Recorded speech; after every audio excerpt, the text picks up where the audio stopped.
प्यारे बच्चों नमस्कार। आज हम आपको क्लास 11th सब्जेक्ट हिस्ट्री का चौथा पार्ट चैप्टर 4 कराने जा रहे हैं।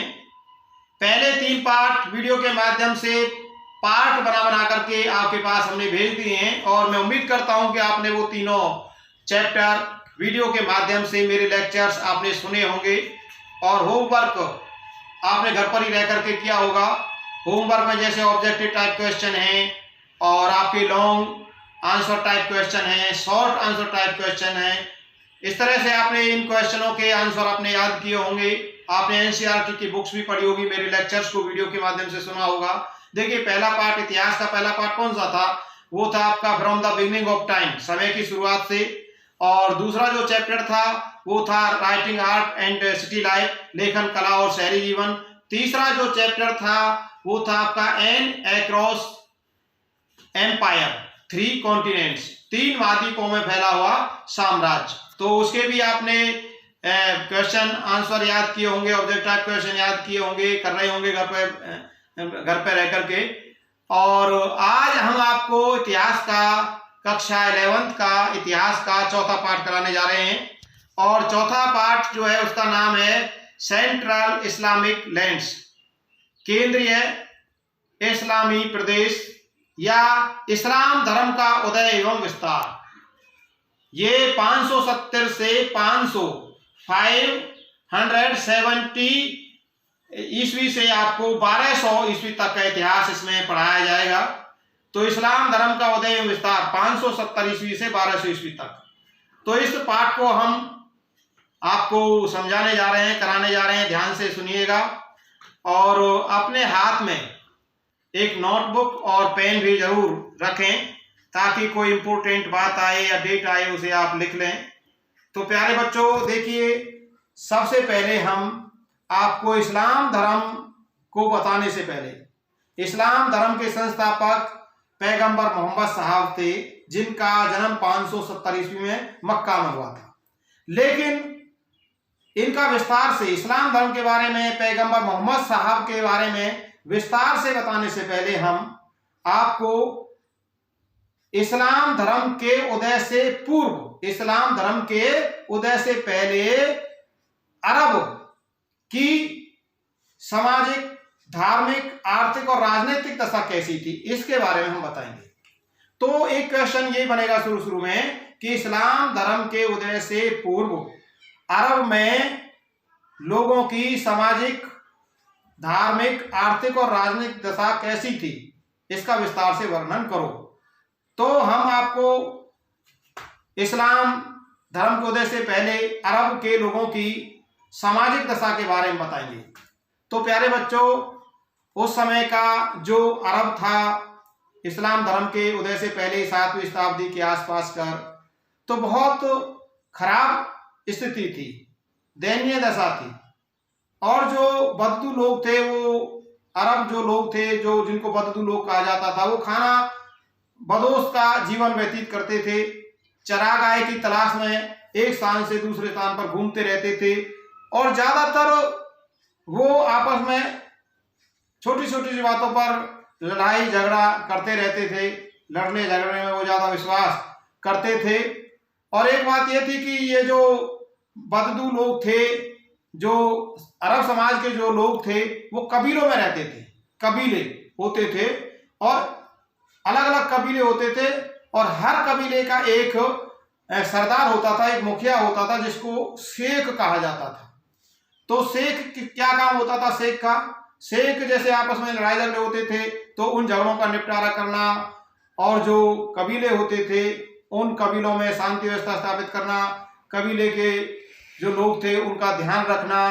तो इस तरह शेख का काम होता था, उस मुखिया का काम होता था। कबीले का मुखिया कौन होता था या उसको चुना कैसे जाता था? यानी कि जो कबीले के लोग थे, वो जो बुद्धिमान जो व्यक्ति होता था, जिसमें जो साहसी जो होता था, बुद्धिमान, साहसी और जो योग्य व्यक्ति होता था, उसको शेख, कबीले का शेख चुन लिया जाता था।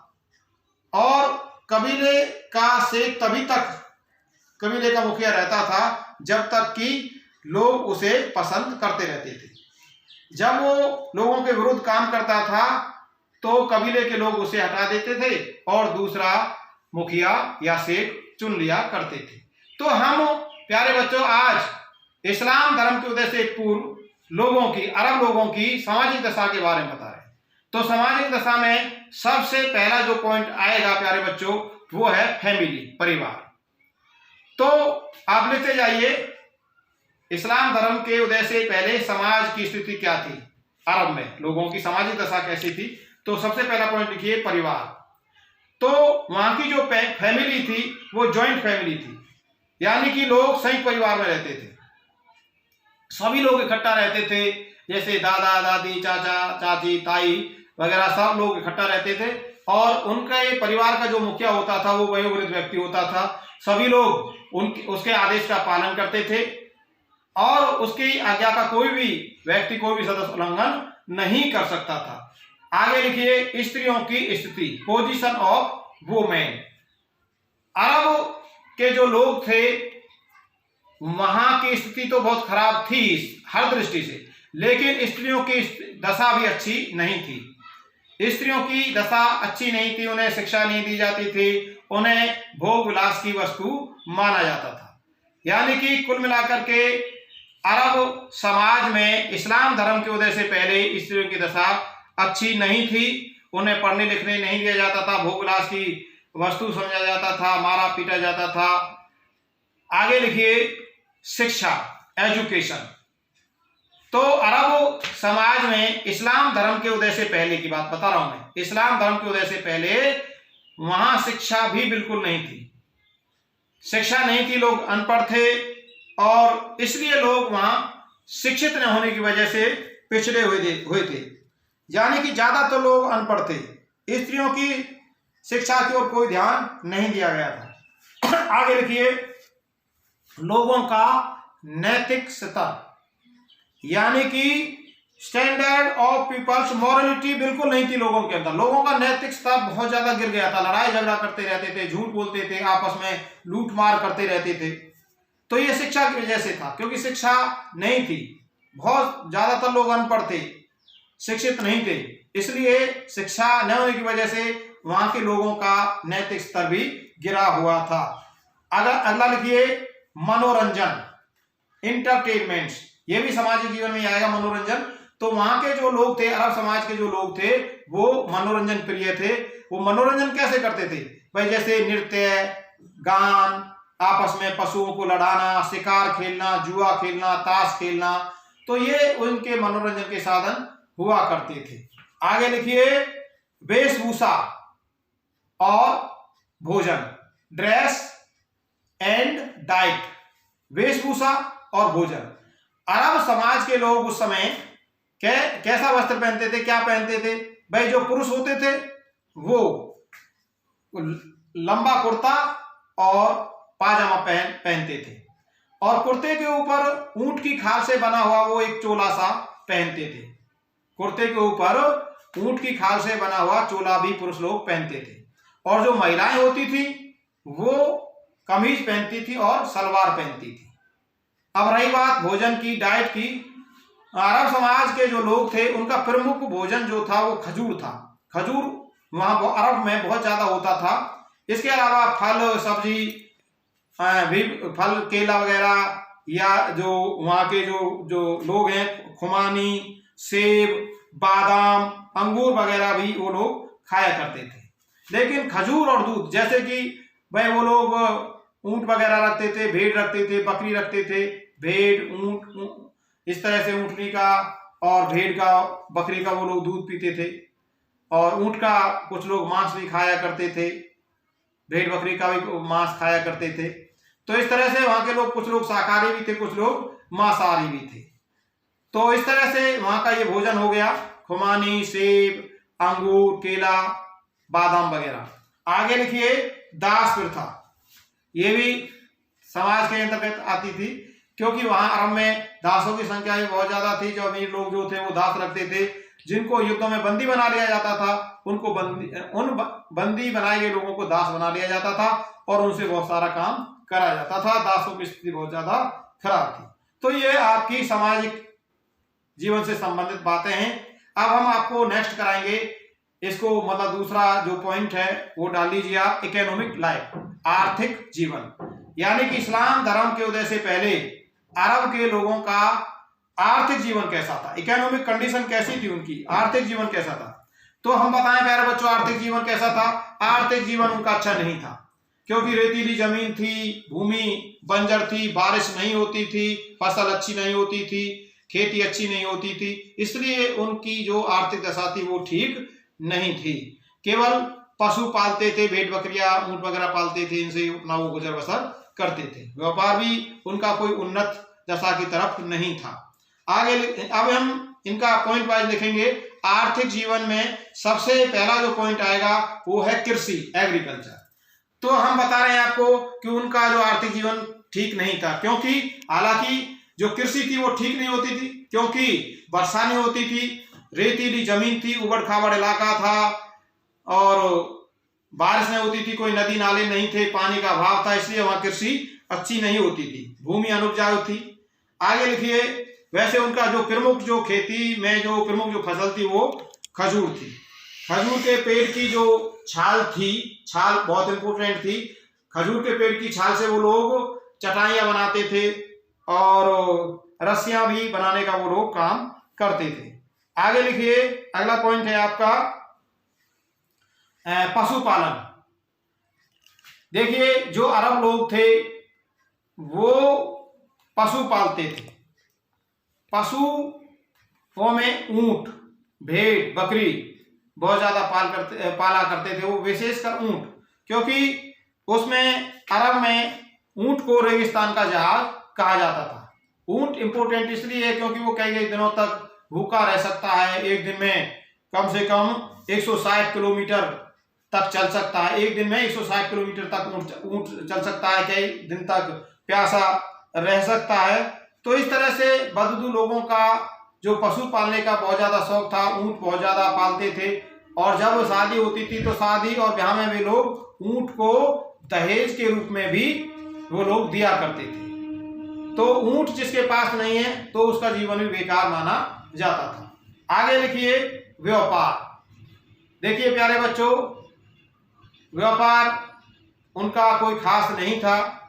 यदि व्यापार उनका आंतरिक और विदेशी व्यापार अच्छा होता तो वो उनकी आर्थिक दशा भी अच्छी होती। व्यापार उनका ठीक नहीं था, अच्छा नहीं था। क्यों नहीं था? क्योंकि जो व्यापारिक जो मार्ग थे वो सुरक्षित नहीं थे। व्यापारिक मार्ग सुरक्षित नहीं थे। जो अरब के जो लोग थे, जिनको बददू लोग कहा जाता था, जो खाना बदोश का जीवन व्यतीत करते थे, वो एक दूसरों को, राहगीरों को लूट लिया करते थे, लूटमार होती थी, देश में अराजकता का माहौल था। और विदेशी व्यापार और आंतरिक व्यापार, कैसा भी व्यापार हो, वो उन्नत नहीं था, क्योंकि लूटमार ज्यादा होती थी, शांति नहीं थी, जो व्यापारिक मार्ग थे वो सुरक्षित नहीं थे। हालांकि केवल जो धनी व्यापारी होते थे वो ही कुछ देशों में जाकर के व्यापार करते थे, जैसे मेसोपोटामिया है, सीरिया है, मिस्र है, और आपका ईरान है, इथोपिया है। इन देशों में जाकर के वो लोग व्यापार करते थे। कुछ ही वो अमीर व्यापारी होते थे, बाकी व्यापार ज्यादा उन्नत दशा की तरफ नहीं था। तो इसलिए हम कह सकते हैं कि आर्थिक दशा तो वहां के लोगों की, अरब लोगों की दशा ठीक नहीं थी। अब आ जाइए धार्मिक जीवन के बारे में। इसके बाद देखिए, अरब लोगों का इस्लाम धर्म के उदय से पहले उनका धार्मिक जीवन कैसा था। धार्मिक जीवन की बात यह है कि भाई उनका जो धार्मिक जीवन था वो भी अंधविश्वासों से भरा हुआ था। अनेक देवी देवताओं की पूजा करते थे वे लोग, अरब लोग, और अंधविश्वासों से जकड़े हुए थे। अंधविश्वासी बहुत ज्यादा थे, बीमारियों को, जैसे जादू टोनों में बहुत ज्यादा विश्वास करते थे। हुबल उनका प्रमुख देवता था। अकेले मक्का में ही 360 देवी देवताओं की मूर्तियां थी। मंदिर बनाते थे, उन्होंने एक प्रकार की मूर्तियां रखते थे। आगे चल करके जो पैगंबर मोहम्मद साहब हैं, उन्होंने इस बात का प्रचार किया कि भाई अनेक देवी देवताओं की पूजा हमें नहीं करनी चाहिए।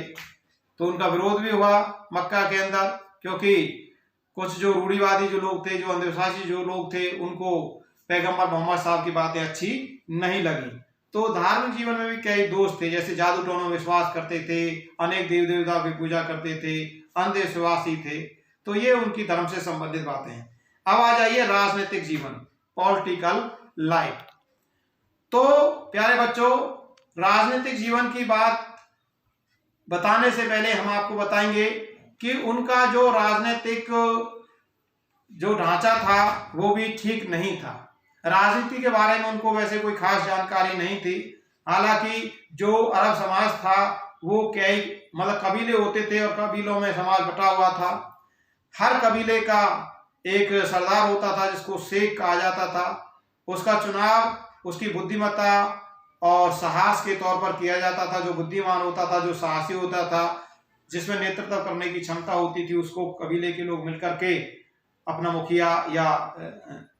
मुखिया चुन लेते थे, सरदार चुन लेते थे, जिसको शेख कहा जाता था। तो इस तरह से वहां का जो राजनीतिक जीवन था वो खास नहीं था। हालांकि शेख जो उनका मुखिया होता था उनको लोग चुन लिया करते थे। तो इस तरह से प्यारे बच्चों ये आपका राजनीतिक जीवन है। बाकी आगे कल हम आज आपको सिर्फ इतना ही करना है कि इस्लाम धर्म के उदय से पहले अरब जो लोग थे उनकी सामाजिक, धार्मिक, आर्थिक और राजनीतिक जीवन कैसा था, उनकी दशा के बारे में आप याद करेंगे। कल हम आपको जो इस्लाम धर्म के संस्थापक हैं, जिन्होंने ऐसी बुरी दशा को सुधारने का काम किया, जो अंधविश्वासी थे, जो अंधकार में जीवन व्यतीत कर रहे थे, जहां शिक्षा का बिल्कुल भी प्रचार प्रसार नहीं था, अनपढ़ लोग थे जो लूटमार करते रहते थे। यानी कि पैगंबर मोहम्मद साहब के जन्म से पहले वहां की दशा बहुत ज्यादा खराब थी। और इस खराब दशा को सुधारने का, लोगों को सही दिशा देने का काम किसने किया था? पैगंबर मोहम्मद साहब ने। तो कल प्यारे बच्चों हम आपको अगली वीडियो लेकर के आएंगे। ये आपका पहला पार्ट है, चौथे पार्ट का भाग 1। तो इसको आप सुने, ध्यान से समझें और एनसीईआरटी की बुक्स पढ़ें, चौथा पार्ट पढ़ें। कल हम सेकंड पार्ट लेकर, इसी पार्ट का सेकंड पार्ट लेकर के आपके सामने मैं पेश होऊंगा, प्रस्तुत होऊंगा। तब तक के लिए आप इस्लाम धर्म के उदय से पहले अरब की सामाजिक, धार्मिक, आर्थिक दशा को पढ़िए। तब तक के लिए आपसे मेरी जय हिंद, जय भारत।